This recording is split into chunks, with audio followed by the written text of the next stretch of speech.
Hola amigos, yo soy Jorge. Yo soy Elizabeth y esto es Cocina Cristiana. Bienvenidos, hoy día tenemos un capítulo muy especial. ¿Sabes por qué? No, ¿por qué? Porque estamos invitados a la iglesia Viña Centro. Nos invitaron a compartir la palabra, a compartir una receta hoy día, Domingo de Ramos. ¿Domingo de Ramos? Sí. ¿Qué es eso? ¿No sabes lo que es el Domingo de Ramos? No. Bueno, hoy día van a aprender eso y también van a aprender acerca de la Semana de la Pasión de Jesús. Mira. ¿También sabes lo que es la Pasión de Jesús? No. Comúnmente le llaman Semana Santa. En Chile le llamamos Semana Santa. Esa la conozco. Esa sí la conocen. Sí. Bueno, la Semana Santa parte justamente el Domingo de Ramos. Y hoy día vamos a cocinar zapallitos italianos. Así que ustedes quizás no sabían que íbamos a tener esto. Si tienen zapallitos en su casa, prepárense, o si van a la feria, compren zapallitos, así se ven los zapallitos, ¿ya? Y los vamos a rellenar con carne y arroz. ¿Vamos con los ingredientes? Vamos. Listo, los ingredientes. Vamos a utilizar salsa de tomate, cualquier marca, aliños, los que ustedes quieran. Yo tengo pimienta y aliño completo. Vamos a usar también un sobrecito de caldos Maggi, o en este caso Gourmet, da lo mismo la marca. Caldo en polvo. Caldo en polvo, ¿ya? Y tenemos sal, por supuesto, también para aliñar. Tenemos los zapallitos. Carne y arroz. Carne y arroz, que ya los juntamos para poder apurar en la cosa. Un tazón de arroz. Y terminar antes de la 1. ¿Y medio kilo de carne? ¿Cuánto? Sí, pero al final ocupamos 250 gramos de carne y media taza de arroz. ¿Ya? Y así les va a quedar bien la porción, sobre todo para esto que son solamente 4 zapallitos. ¿Ya? Vamos a partir entonces. Yo voy a estos ya están rellenos para poder apurar. Ustedes saben, la televisión el tiempo es muy caro, así que vamos a apurar. Hicimos eso antes, pero por mientras yo hago esto, vamos a leer un primer versículo. Sí, ¿verdad? ¿Ya? Un versículo que nos habla acerca justamente de lo que pasó el domingo de Ramos. Ya. Elizabeth, oremos. Oremos antes de empezar. En nuestro programa generalmente oramos antes, fuera de cámara, pero como hoy día estamos en la iglesia Viña Centro, vamos a hacerlo aquí donde están nuestros hermanos viendo este video. ¿Ya? A la cuenta de 3. 1, 2, 3. Padre Santo, queremos darte gracias, Señor, por la oportunidad que nos das de compartir, Señor, acerca de tu palabra, acerca de las cosas buenas que tú has hecho, sobre todo a través de tu Hijo Jesús. Tu Hijo Jesús vino a la tierra para poder traer salvación, y esa salvación que nosotros necesitábamos tanto. Te pedimos que nos acompañes esta mañana, que bendigas esta palabra que vamos a compartir, y que este tiempo sea de sana entretención y además de aprender de tu palabra. Que el Espíritu Santo sea llenándonos en cada uno de nuestros hogares y acompañándonos durante toda esta hermosa semana en que te recordamos a ti, Señor Jesús. Todo lo ponemos delante de ti, Señor, en el nombre de Cristo Jesús. Amén. Muy bien. Entonces, como decía, vamos a leer este versículo que tiene que ver con el Domingo de Ramos. Yo les voy a pedir que ojalá tengan un cuadernito o su celular para que anoten los versículos que yo voy a ir dando, porque no los vamos a leer todos. Yo les voy a contar lo que vivió Jesús el día lunes, el día martes, el miércoles, el jueves, el viernes, el sábado y el domingo, que sería el domingo de resurrección. Y les voy a ir dando los versículos para que ustedes en casa, cada día de la semana, vayan leyendo esos textos. Como hoy día es domingo, vamos a leer el texto del día domingo mientras cocinamos estos ricos zapallitos rellenos. ¿Ya? Ya. Entonces, ¿cuál es el versículo? Dígaselo para que lo anoten. Es Lucas 19, 28 al 40. Este se titula Entrada triunfal de Jesús. Dice: después de contar esa historia, Jesús siguió rumbo a Jerusalén, caminando delante de sus discípulos. Al llegar a las ciudades de Betfagé y Betania, en el monte de los Olivos, mandó a 2 discípulos que se adelantaran. Vayan a la aldea que está allí, les dijo. Al entrar verán un burrito atado, que nadie ha montado jamás. Desátenlo y tráiganlo aquí. Si alguien les pregunta por qué desatan al burrito, simplemente digan: el Señor lo necesita. Así que ellos fueron y encontraron al burrito tal como lo había dicho Jesús. Y efectivamente, mientras lo desataban, los dueños le preguntaron: ¿por qué desatan ese burrito? Y los discípulos simplemente contestaron: el Señor lo necesita. Entonces le llevaron el burrito a Jesús y pusieron sus prendas encima para que él lo montara. A medida que Jesús avanzaba, la multitud tendía sus prendas sobre el camino delante de él. Cuando llegó a donde comienza la bajada del Monte de los Olivos, todos sus seguidores empezaron a gritar y a cantar mientras alababan a Dios por todos los milagros maravillosos que habían visto. Bendiciones al Rey que viene en el nombre del Señor, paz en el cielo y gloria en el cielo más alto. Eso era Lucas 19, 28 al 38. Así es. ¿Qué les parece? ¿Conocían esa historia? Es muy interesante porque Jesús entra a Jerusalén la semana que va a ser apresado, la semana que va a vivir, ¿no es cierto?, el arresto y todo lo que significa la pasión de Cristo. Entra como un rey, como que la gente lo estaba esperando porque él ya su fama como sanador, como predicador, había llegado a Jerusalén y todos estaban deseosos de conocerle, ¿ya? Generalmente, usted haga el otro, ¿ya, mi amor? Ahí, y lo rellenamos. Generalmente uno piensa que esta situación era como de pura alegría y que llegó el rey y todo, hosana al rey que ha llegado. Pero lo cierto es que la gente en Jerusalén estaba un poco angustiada, estaba desesperada por la situación que estaban viviendo, por la opresión que tenían de parte de los romanos. Entonces, ¿qué pasó? Que la palabra hosana, si nosotros vamos al significado de esta palabra, la palabra hosana significa sálvanos ya, sálvanos ahora. O sea que cuando le gritaban hosana al rey, estaban diciendo el rey ha llegado, el rey que nos viene a salvar. ¿A salvar de qué? De la opresión, de la falta de amor que ellos tenían, de la poca dignidad con que habían sido tratados como pueblo. Entonces, esta expresión de que llegó el rey era un poco hablando de que el Mesías estaba llegando. Entonces, ellos reconocían en Jesús el libertador, el que iba a quitarle la opresión de parte del pueblo imperante que era, en este caso, los romanos. ¿Cómo vamos? Bien. ¿Bien? Creo que está bien, ¿no? Sí, no es tan fácil la cosa. No. Hay que tener esta herramienta. Puede ser una como esta, puede ser una parecida. Si son hábiles pueden hacerlo con el cuchillo, pero el problema del cuchillo es que si se pasa hacia afuera van a romper el zapallito y ya no van a poder rellenarlo bien. Ya, acá vamos a aprender ahora nuestra cocina. Ya tengo el agua acá, le echamos ya sal y le echamos también el caldo Maggi. Y ahora voy a proceder a echarle la salsa de tomate. Y voy a contarles algo que tiene que ver con lo que estamos hablando, pero que ocurrió en la época de Jesús, fue 2000 años antes de Jesús.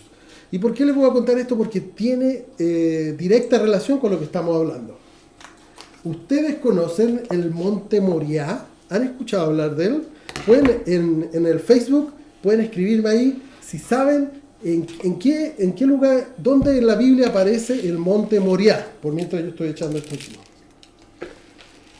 Hay un retraso de 30 segundos, por lo tanto, en 30 segundos recién vamos a poder ver en Facebook si realmente sabían algo sobre este monte. Es bien especial esto porque aparece en varias oportunidades en la Biblia. ¿Ya? La primera vez aparece 2000 años antes de Jesús con la persona de Abraham. Abraham, nosotros lo conocemos como el padre de la fe, ¿verdad? ¿Por qué? Porque Dios le puso una prueba importante, ¿ya? Primero le dijo que saliera de su tierra, a lo cual él obedeció, y luego de un tiempo le dijo que fuera a esta tierra que él le iba a mostrar, y lo llevó justamente a esta zona donde estaba Moriah.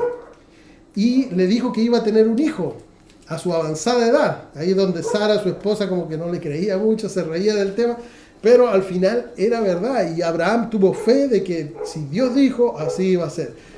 Tuvo un hijo llamado Isaac, y ese fue, no vamos a entrar en esa historia, sino que vamos a ir directamente al momento de la prueba en que le pide que vaya a este monte, al monte Moriah, para sacrificar a su hijo Isaac. ¿Conoce esta historia? Sí. Bueno, es algo bien fuerte. No sé si alguno de nosotros en su lugar habría hecho lo que él iba a hacer. Él tomó el cuchillo y lo iba realmente a sacrificar porque tenía fe de que si Dios le había dado ese hijo, de alguna forma lo iba a salvar, porque no se lo iba a dar para quitárselo. Entonces él obedeció hasta el punto de llegar a tener el cuchillo cerca. Sin embargo, fue detenido y decirle, ya has sido probado en tu fe. Y ahí es donde ocurre algo simbólico, que aparece un cordero enredado muy cerca de donde estaba el lugar donde iban a hacer la ofrenda. Entonces utilizaron ese cordero en vez del hijo de Abraham. Entonces el cordero, ustedes saben cómo hacer los sacrificios, lo degollan, lo queman y ahí hacen esta ofrenda a Dios. Entonces Dios proveyó del cordero para salvar a Isaac. ¿Ya no les suena conocido? ¿Ah? El cordero que es provisto por Dios para salvación. Bueno, pasó el tiempo. Acuérdense que eso era 2000 años antes de Jesús, antes de lo que estábamos contando de su última semana. Pasó el tiempo y Abraham tuvo su hijo Isaac, y su hijo Isaac tuvo otro hijo que llamado Jacob, y Jacob tuvo 12 hijos, y entre ellos tuvo también un hijo llamado José. Todos conocemos la historia de José, hay hasta una teleserie, así que no vamos a entrar en los detalles, pero sí les voy a contar que José llegó a ser el ayudante principal del faraón, ¿ya? Del faraón. Entonces, él ayudó a que salvara al pueblo y a la gente, porque iba a venir un tiempo de hambruna. Entonces guardaron sus graneros y gracias a eso el pueblo hebreo, o sea, en ese momento no era el pueblo, era la familia de Jacob, eran 12 hijos con sus familias, fueron a vivir a Egipto y de ahí se quedaron a vivir gracias a que José le ayudó ahí. Dios proveyó a través de José la salvación para... Lean la historia, está en Génesis. Sí, ahí está. Entonces, ¿qué pasó? Que así fue como se quedaron en Egipto y pasaron 400 años en los cuales los hebreos empezaron a multiplicar, a crecer, y el faraón Egipto de esa época, porque fueron cambiando, ya no estaban bajo el favor del faraón, por lo tanto los consideraron esclavos y los sometieron y así vivieron como esclavos durante 400 años. O sea que estamos hablando de 1500 antes de Cristo, cuando Dios proveyó a un Salvador, o sea, a Moisés. ¿Ya? Y Moisés vino a traer esta salvación, porque los sacó de Egipto para llevarlos a la tierra prometida, a Canaán. ¿Ya? Y resulta, ¿cómo lo hizo? Había que convencer al faraón, y para eso Dios utilizó 10 plagas. Y la 10ª plaga, ¿te acuerdas tú cuál era la 10ª plaga? ¿No? Bueno, yo te voy a recordar. La 10ª plaga tiene que ver con la muerte del primogénito de cada familia. Entonces, de cada familia iba a venir la muerte y se iba a llevar al primogénito, ya fuera egipcio o fuera del pueblo hebreo. Entonces, Dios le habló a Moisés diciéndole, para que eso no ocurra con los hebreos, tú vas a hacer un sacrificio de un cordero, ¿ya? ¿Se acuerdan del cordero de 500 años atrás? Ahora, nuevamente, un cordero iba a ser sacrificado para que con la sangre del cordero se marcara en los dinteles de las puertas de los hebreos, para que así la muerte cuando viniera viera la sangre en la puerta y pasara de largo, ¿ya? En hebreo, pasaj, ¿ya? Que para nosotros vendría a ser hoy día Pascua. ¿Les suena? Pascua, exactamente lo que celebraba Jesús esta última semana. Ellos celebraban la Pascua, ¿cierto? ¿Y qué es lo que celebra la Pascua? Es recordar ese momento en que Dios proveyó de una salvación para estos hijos primogénitos, y a través de Moisés también proveyó la salida del pueblo de la esclavitud para ir a la tierra prometida. Pasó el tiempo, 500 años después, estamos en el tiempo de David. David construyó un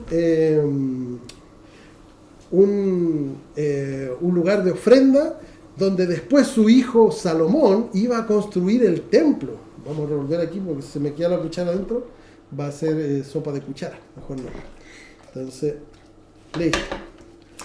Estamos listos. Vamos a esperar que hierva para echar los zapallitos. Cuando esté hirviendo el agua, vamos a poner los zapallitos ahí por 15 a 20 minutos y va a estar listo. Ya, entonces, ¿cómo se llama? Salomón construyó un templo ahí. ¿Y saben dónde lo construyó? ¿Adivina? No. ¿No? ¿Dónde lo construyó? No puedo esperar 30 segundos, así que lo voy a decir al tiro. En el monte Moriah, en el mismo lugar. Todo esto es como bien simbólico, si se dan cuenta. En el mismo lugar fue donde construyeron este templo. ¿Y qué pasaría 1000 años después? 1000 años, porque esto fue 1000 años antes de Cristo, lo de construcción del templo de Salomón. Que era el templo para Dios, pero lo terminó de construir Salomón. Entonces, 1000 años después, vino la promesa. El Mesías que había de venir, el Cristo. Cristo es la palabra en griego de Mesías. Mesías es la palabra en hebreo para decir ungido, ¿ya? El ungido. El ungido era alguien que se le echaba aceite en su cabeza para pedirle que cumpliera una función especial. Y adivinen quién fue el ungido. El ungido de Dios. ¿Ah? ¿Quién fue el ungido de Dios? Fue Jesús. Jesucristo fue el ungido de Dios, a quien Dios envió para traer salvación.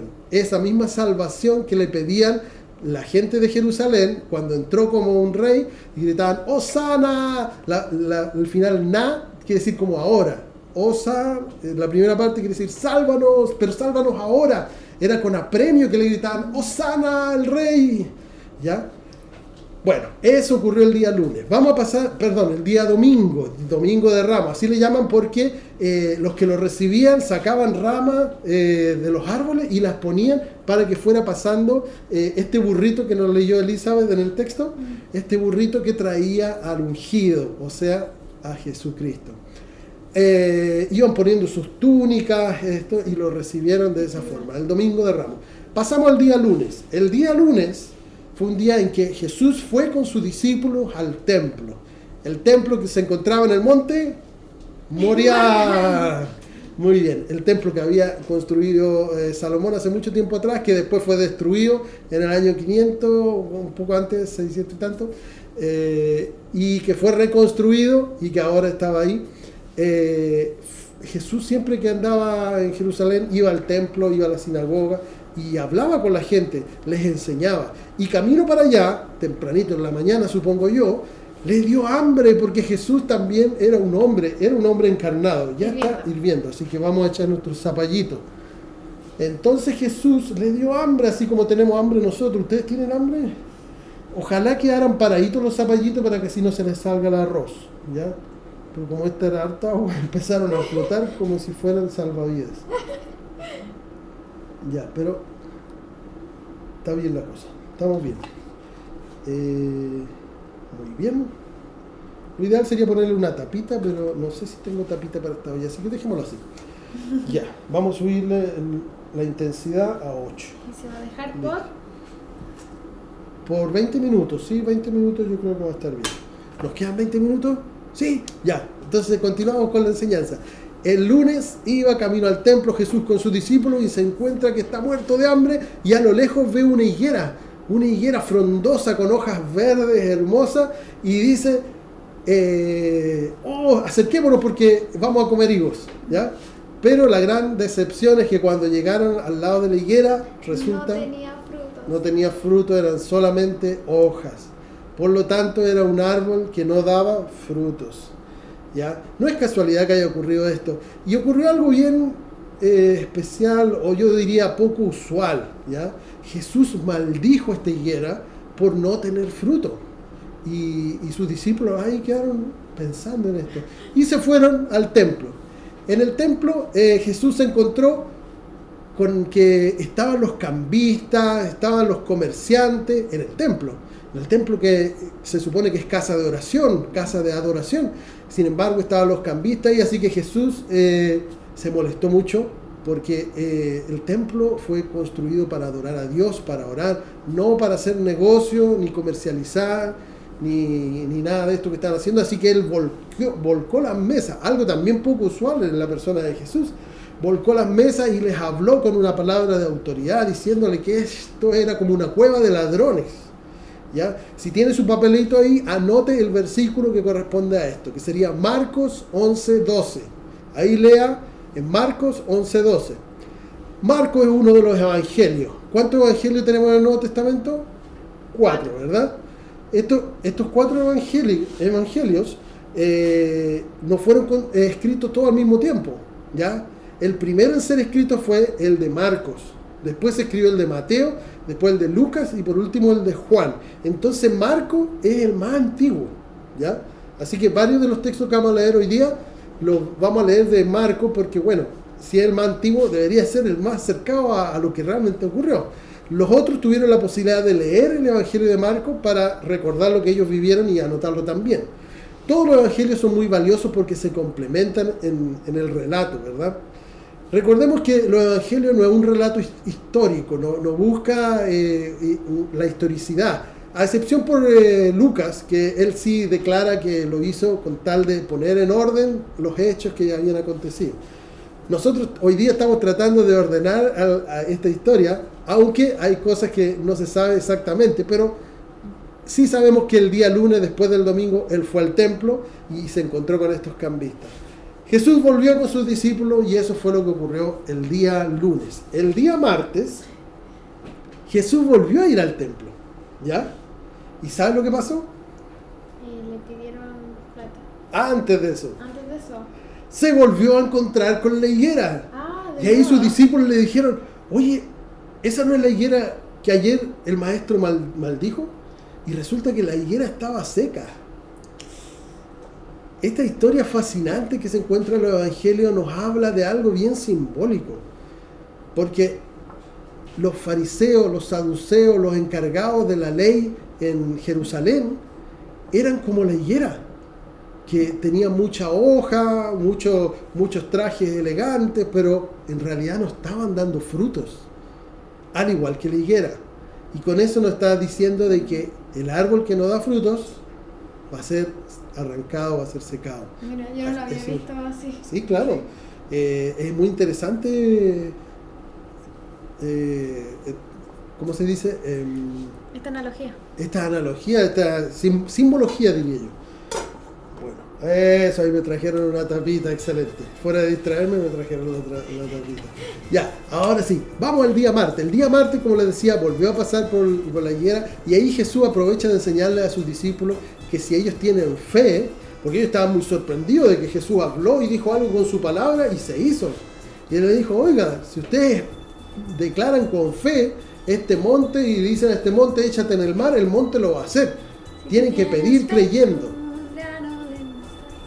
Sí, esa canción también. ¿Eso tiene que ver con eso? No sé. ¿Cuál es? Sí, se moverá. Es el coro. Ahí ustedes cántenla. Escriban la letra. Habla sobre ese versículo. Bueno, la lección de Jesús a sus discípulos es la fe, de creer, y pedir con fe. El día miércoles, ya, y aquí esto es un poco más dudoso. Sí, lo voy a ya, pues claro, si empieza a caer el líquido no va a ser bueno. Ahí le vamos a dejar que escape un poquito de vapor. El día miércoles, que es el día que nos toca ahora, hay una historia que aparece en los 4 evangelios y que no necesariamente ocurrió el día miércoles, pero nosotros lo vamos a poner el día miércoles, ¿ya? Porque encontré que en uno de los evangelios, que sería el de Juan... Espera, el día martes no dijo, era martes 11:27. Sí, el martes, anoten Marcos 11:27, y también me faltó decir que Jesús llegó al templo, no solo pasó lo de la higuera, sino que llegó al templo y se encontró que estaban los saduceos ahí tratando de hacerle caer, igual que los fariseos, y ahí donde le hacen 4 cuestionamientos, ¿ya? Se los dejo de tarea para que lo lean, ¿ya? Y vean esos 4 cuestionamientos. Uno de esos era... El que le pedían... Le dijeron, los impuestos, ¿deberíamos pagarlos a Roma, al César? Y ahí donde Jesús hábilmente les hace una pregunta de vuelta y le dice, si me contestan esta pregunta, yo les contestaré la otra. ¿Ya? Y como ellos no le contestan, él le pregunta si Juan era enviado de Dios o no. ¿Ya? Parece que estoy mezclando la historia, pero... sí, es que esa es otra de las tentaciones. Una es esa. Y la otra es cuando los impuestos que le dice, ¿deberíamos pagar los impuestos a Roma o no? Y él le contesta que le pasen una moneda, la toma y dice, ¿de quién es la cara que está en la moneda? De César. Entonces, dad a César lo que es del César. ¿Ya? Elegantemente salió muy bien parado Jesús. Bueno, Jesús era Dios, tenía una sabiduría infinita y lo demostraba en todos los lugares que él iba. ¿ya? Siguiendo con esta semana de la Pasión, pasamos al día miércoles. Ahora sí, yo le estaba diciendo que el día miércoles ocurrió algo bien especial. El día miércoles es Marcos 14 del 1 al 9. Y en la historia, quizás estuvo con menos gente y estuvo con gente más cercana. Él fue a Betania, donde vivían sus amigos, y estuvo en la casa de Simón el leproso, ¿ya? Y ahí es donde ocurrió algo bien especial. Apareció una mujer con un frasco de un fino perfume en un frasco de alabastro, ¿ya? Y lo derramó sobre los pies de Jesús, sobre su cabeza, y lo ungió, así como se unge a los reyes antes de ser coronados. ¿Ya? Aquí hay otra cosa simbólica, ¿ya? Porque Jesús iba a ser coronado rey, ¿ya? Una vez que pasara lo que va a pasar más ratito. Y esta mujer con mucha fe derramó este perfume que era muy valioso, valiosísimo. Era como el sueldo de una persona de todo un año, o quizá un poquito más incluso, de la época. Por eso es que muchos de los que estaban ahí empezaron a murmurar y a decir, oye, esta mujer, si hubiese usado ese perfume, se hubiese vendido y ese dinero hubiese alimentado a los pobres, a las viudas.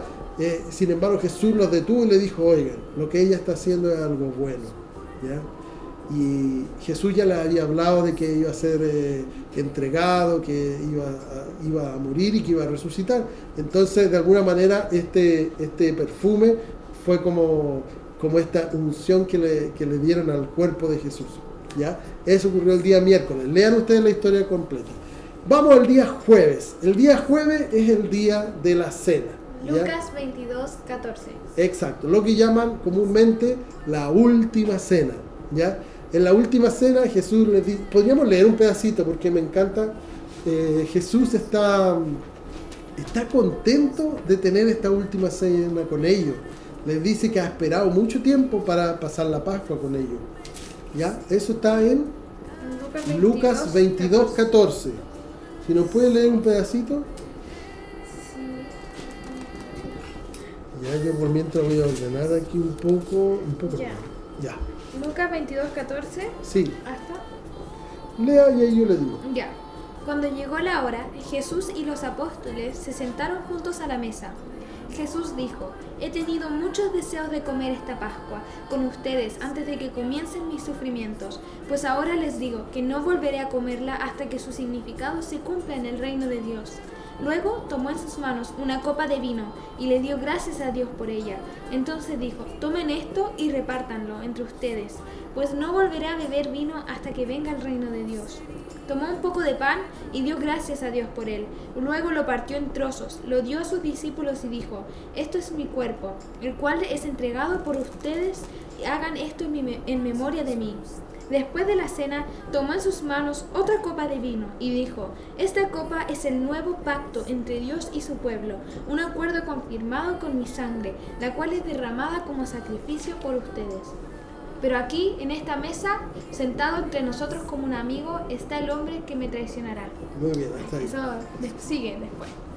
Bueno, aquí nos da el mandato de recordarle y realizar esto que hacemos nosotros el segundo domingo de cada mes, que es recibir la Santa Cena.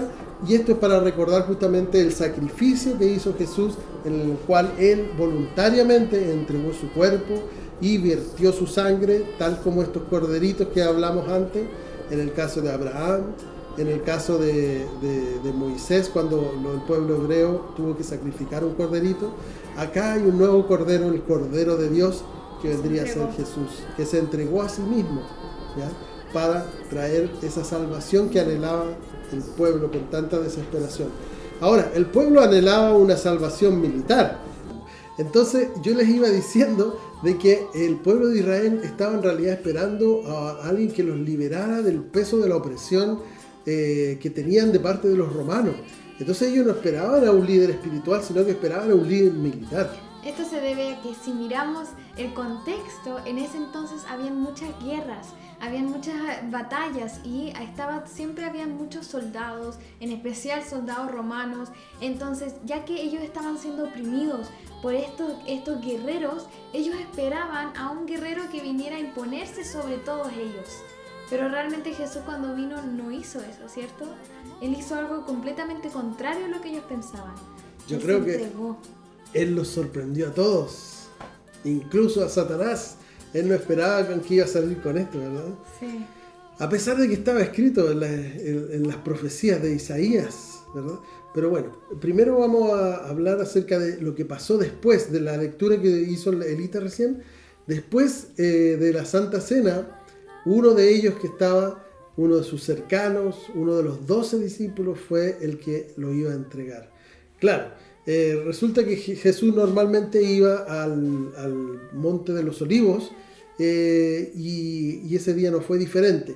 Lo que sí es importante que quisiera destacar, que los eruditos que han estudiado esto han llegado a la conclusión de por qué creen ustedes que Judas fue y le entregó con un beso. ¿Por qué? ¿Por qué era necesario? ¿Por qué los romanos no fueron y lo arrestaron nomás? Bueno, y los eruditos piensan que es porque en esa época, como estaban celebrando la Pascua, el Monte de los Olivos era un lugar donde iban las personas que no alcanzaron a tener un lugar donde quedarse. Ellos acampaban al aire libre, ahí en el Monte de los Olivos. Por lo tanto, debe haber habido bastante gente en ese lugar, gente muy parecida a Jesús, que se vestía de forma similar. Por lo tanto, los romanos no era un tema tan fácil, ¿ya? Encontrarlo. De saber quién era Jesús. Entonces necesitaban que alguien les indicara cuál era este Jesús. Y eso es lo que hizo Judas con un beso. ¿Ya? Eso es lo que aparece ahí en la escritura. Con eso terminamos el día jueves, el cual termina siendo arrestado Jesús. En la noche pasan algunas cosas porque tratan de condenarlo. Y bueno, lo llevan donde Pilato para que él el día viernes sea condenado. Pero Pilato no encuentra como mucha culpa en él, ¿ya? Y además su esposa había tenido un sueño que hablaba justamente de este Mesías. Entonces él decidió lavarse las manos y mejor le pasó el bulto a Herodes. Y Herodes ahí lo mandó a crucificar, ¿ya? Como sabemos. Y ahí es el día viernes. Lucas 23, 26 al 56. Anótelo para que lo lea el Viernes Santo. Que de santo no tiene mucho porque en ese día trataron muy mal a Jesús. No sé si pudieron ver de alguna forma la película esta de Mel Gibson, ¿cómo se llama? La Pasión. La Pasión, exacto, donde tratan de retratar acercándose un poquito a lo que sería en la pasión de Jesús, donde la crucifixión. Lo crucificaron, lo hicieron llevar su cruz, lo latigaron, lo humillaron públicamente, le quitaron su dignidad, lo desvistieron en público, lo hicieron sufrir hasta más no poder. Y él lo hicieron cargar su cruz, como decía, lo llevaron. Fue un hombre, como dice Isaías, experimentado en quebranto. Leamos un pedacito de Isaías 53:3, porque realmente habla de... Isaías fue un profeta que vivió 800 años antes de Jesús.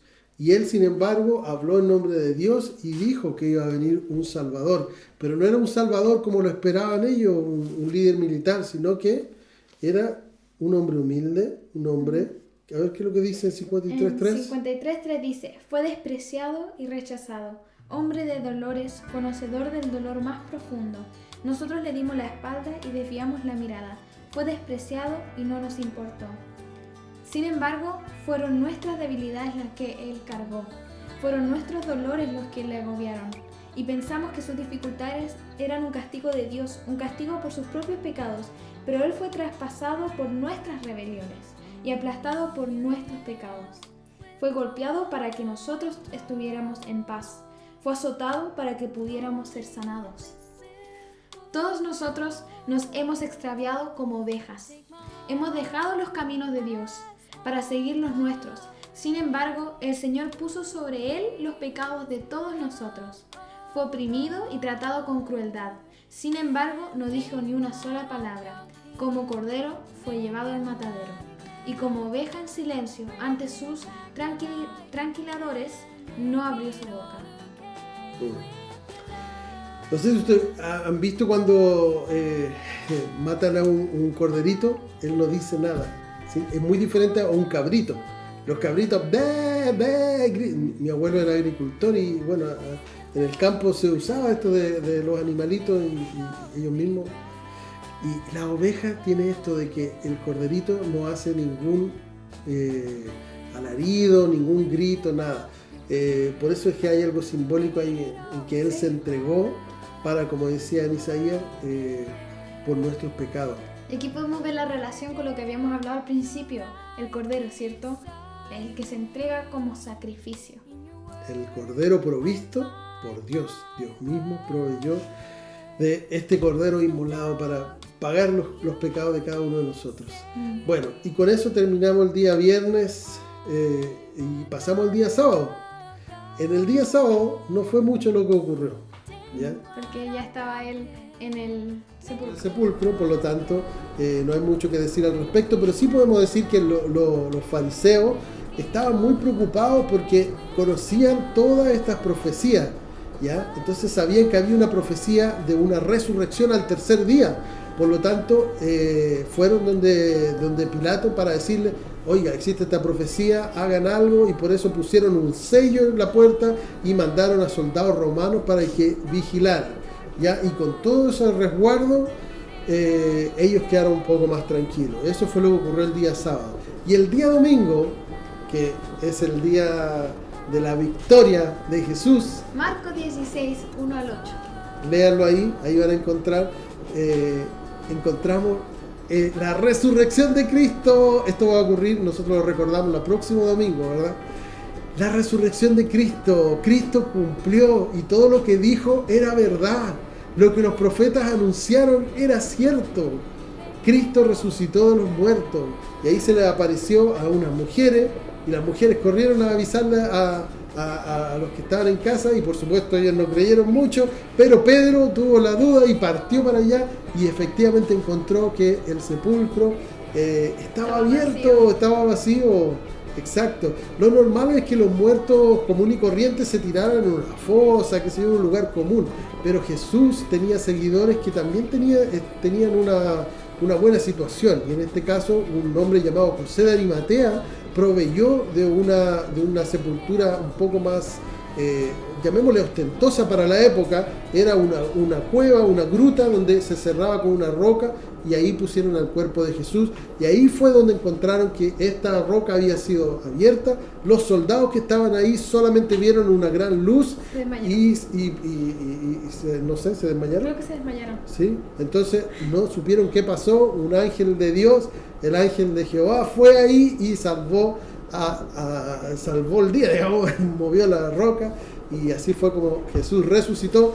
Y más tarde se le aparecería a sus discípulos durante 40 días, hasta que después se fue diciéndoles que les dejaría el Espíritu Santo y que ahora ellos tenían que ir y hacer discípulos, la gran comisión, y vivir la vida de Dios, ¿verdad? Sí. Y eso sería la última semana de Jesús. ¿Cuántos minutos han pasado? 20. ¿Han pasado los 20? Sí. Sí, maravilloso. Entonces vamos a poner un zapallito acá para ver. ¿Con qué sacamos el zapallito? ¿La cuchara blanco? ¿La cuchara blanca? La secretaria nos la llevó para la cocina. Sí, pero ya la fue. Ya, vamos a apagar esto. Pum. Listo. Y vamos a ver cómo está nuestro zapallito italiano. ¿Ya? Hemos aprendido acerca de la última semana de Jesús. ¿Qué aprendiste tú hoy día, por ejemplo? Bueno, yo aprendí qué significa el domingo de Ramos. Ya. ¿Por qué tiene ese nombre? Pero también aprendí el suceso de cada día, de la última semana de Jesús como humano. Y entonces podemos ver realmente toda la preparación que hubo detrás de Jesús. Jesús se preparó. Jesús sabía lo que iba a pasar y preparó también a sus discípulos. Y también podemos ver cómo Jesús cumplió. Dios fue fiel y él dijo que iba a resucitar y así fue. Y Él murió como cordero por nuestros pecados. Entonces podemos ver realmente qué significa que Él haya muerto por nosotros, ¿Y qué significa para nosotros que Él haya resucitado? Somos hijos de Dios, porque creemos en Él, porque sabemos con fe de que Él sí murió, de que Él sí resucitó. Y por eso es que hoy en día nosotros lo recordamos, por eso es que hoy en día nosotros hacemos la Santa Cena, sabiendo y conmemorando el sacrificio que Él hizo por nosotros. Sí, vamos a leer 2 versículos para terminar. Elita, ¿usted podría leérmelo? Sí. Sí, lo vamos a poner en el plato porque en el plato se ve más bonita la comida, ¿verdad? Estos versículos está uno en Lucas 19:10. Por favor, hijita, léame Lucas. Ya, Lucas 19:10 dice: Pues el Hijo del Hombre vino a buscar y a salvar a los que están perdidos. ¿Cuál era la misión de Jesús?